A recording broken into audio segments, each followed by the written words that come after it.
Olá, meu nome é Andreia, eu sou colaboradora do ServiJ e vocês vão me encontrar agora também por aqui, no nosso canal do YouTube, no novo quadro sobre as personalidades espíritas. Se você ainda não é inscrito, inscreva-se no canal e não esqueça de ativar o sininho. Assim você vai receber notificações sobre novos conteúdos e novos vídeos. Bom, a primeira personalidade espírita sobre a qual vamos falar é o Allan Kardec, o codificador da nossa doutrina, como não poderia deixar de ser. Ele nasceu em Lyon, na França, em 1804 e viveu em Paris até o seu desencarne, em 1869. O seu nome era Hippolyte Léon Denisard de Rivail, professor Rivail, como era conhecido por muitos. Ele publicou cerca de 20 livros didáticos nas áreas de aritmética, ciências, entre outras. Ele também foi tradutor, pois falava diversos idiomas e trabalhou também como contador.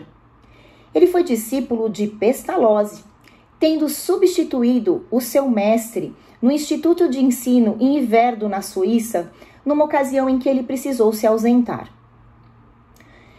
Em 1832, casou-se com Amélie Gabrielle Boudet, a Gabi, como carinhosamente ele a chamava.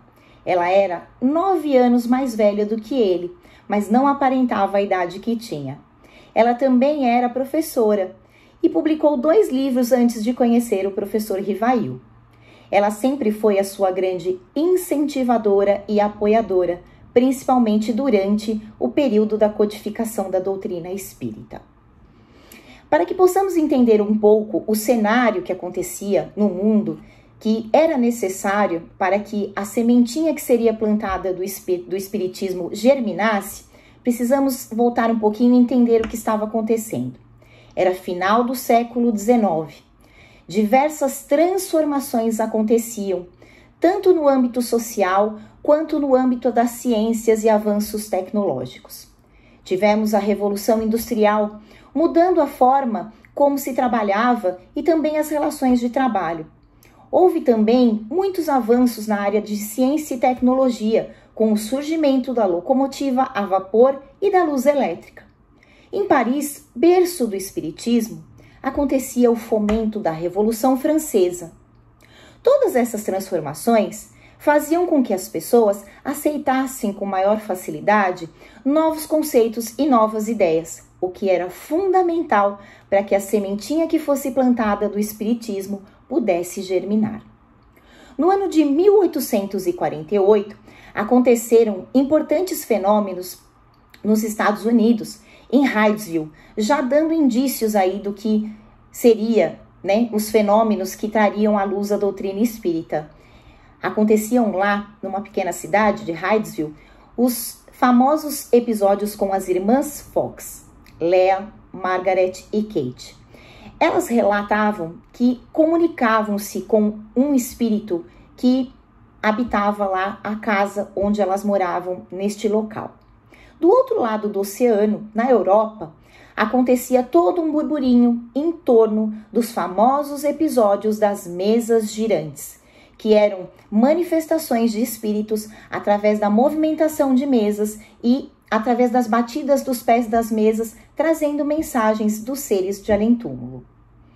O Kardec sempre foi muito cético com relação a tudo isso, principalmente porque no teatro onde ele trabalhava, ele presenciou algumas, vamos dizer assim, traquitanas para enganar e ludibriar as pessoas com o intuito de gerar dinheiro, atraindo as pessoas para esses espetáculos. Eram fios e mecanismos escondidos para fazer com que as mesas se movimentassem.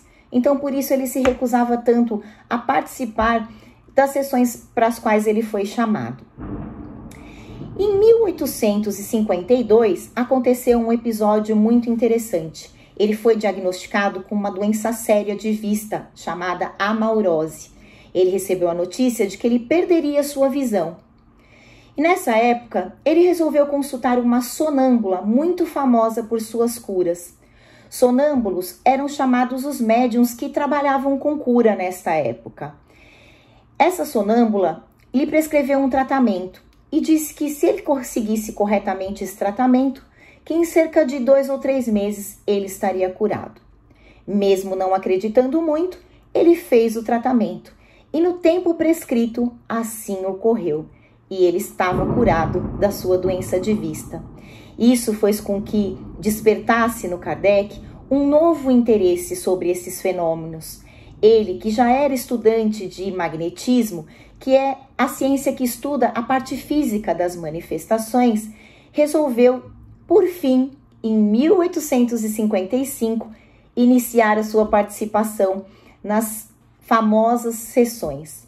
Ele foi a convite de alguns amigos que já haviam convidado outras vezes, e ele também notou que as pessoas que participavam dessas reuniões, diferente das que aconteciam lá no teatro onde ele trabalhou anteriormente, eram pessoas sérias e respeitáveis, que não estavam ali buscando atrair as pessoas para conseguir lucro e era um objetivo realmente sério, né? E não coisas fúteis e interesses simplesmente particulares.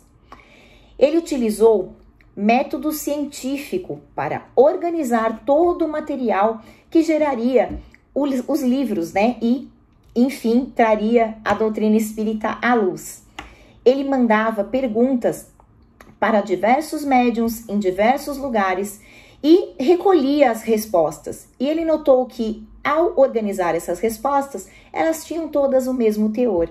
E assim, por amostragem, e entendendo muito bem de método científico, pois ele dizia que era necessário regularidade, constância e isenção, ele organizou todo o material que originou no primeiro momento o livro mais importante, o primeiro da codificação da doutrina, o Livro dos Espíritos, que foi publicado no ano de 1857.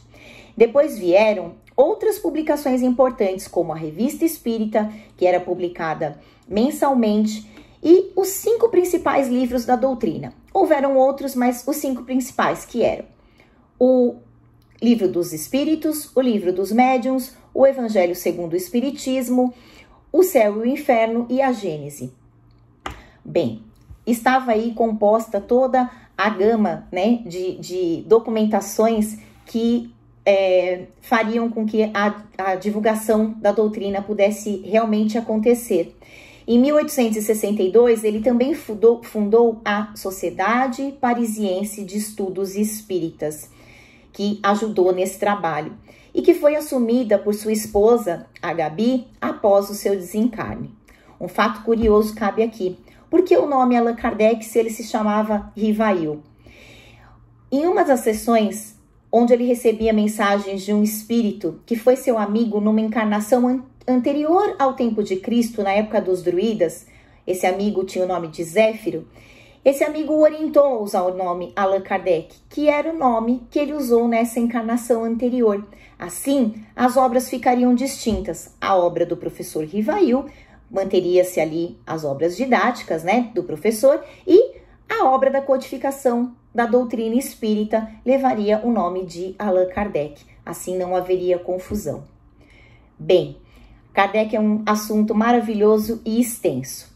Eu espero que vocês tenham gostado do conteúdo deste vídeo. Se gostaram, deixem o seu like. Um grande beijo e até o nosso próximo vídeo.